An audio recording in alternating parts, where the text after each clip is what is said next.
But I do want to talk about art and your theories. You sent me a long text that filled up 7 pages of my text about your views on patronage and art and all that stuff. And I kind of want to just we can start as a jumping off point on what's the future of all these performing arts under COVID, because Cirque du Soleil filed for bankruptcy, and a lot of these theater companies are going out of business, and movie theaters or at least Regal movie theaters are indefinitely closed, and all the other independent theaters in DC are indefinitely closed.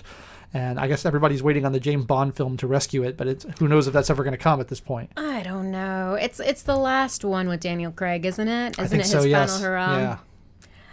I don't know. And then they're going to replace him with a new guy or girl or whatever they're doing. A lady James Bond. Well, she's not going to be James Bond. It's an important distinction. She's not going to be James Janice Bond.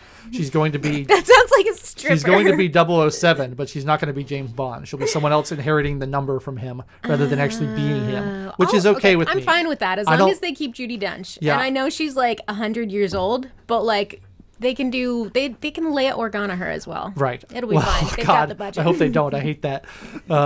But yes, I don't mind them having a new person take over the role. I just don't like them changing the actual character. If you say, oh, actually James Bond this whole time has been a different race or a different gender, that's silly to me. Don't do that. Just create a new character. And that's kind of what they're doing. So I'm okay with that. That's fair. That's fair. Are they retconning anything about it, or is she just picking up? I think she's just picking up where he left off. That's going to be a hard script to write. I do not envy that person. But fun, challenging, and interesting. Do you think the Broccoli family still owns everything with the James Bond stuff? I don't know. I don't know either. Why are we whispering? Okay, anyway, rewinding. I'm sorry, I've taken this on 6 different tangents. Art and the future of art is such a big topic. Okay, specifically, where do you want to go? What do you want to talk about?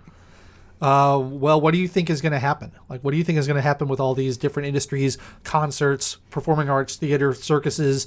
If people can't go out and experience these things, what's going to happen with all these different forms of performing art? I think with every industry, as with every other industry out there, we've simply pushed a fast forward button on all of these industries. Magic is really cool, and magic is a very personal art form, but you see so many kids now using TikTok and using camera techniques and using just After Effects to make really cool magic happen. Yeah.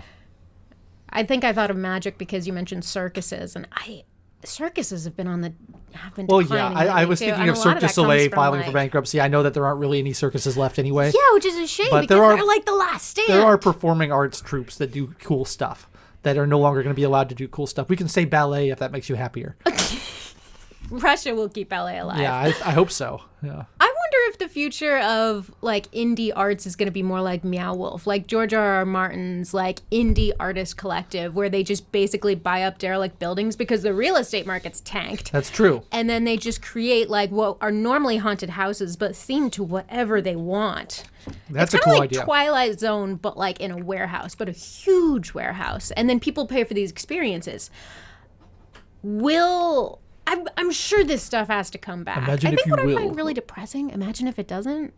That's what I wonder. Yeah. That's what I wonder, because, okay, so you've got COVID in 2020, and I hate to be a cynic, but I'm kind of just a very cheerful cynic. But, I'm pretty sure with how interconnected everyone is, one of the cons to that is that we're probably going to get a pandemic every couple years. Oh, it's coming, for sure. They've already run news stories about COVID-20 being cited in China.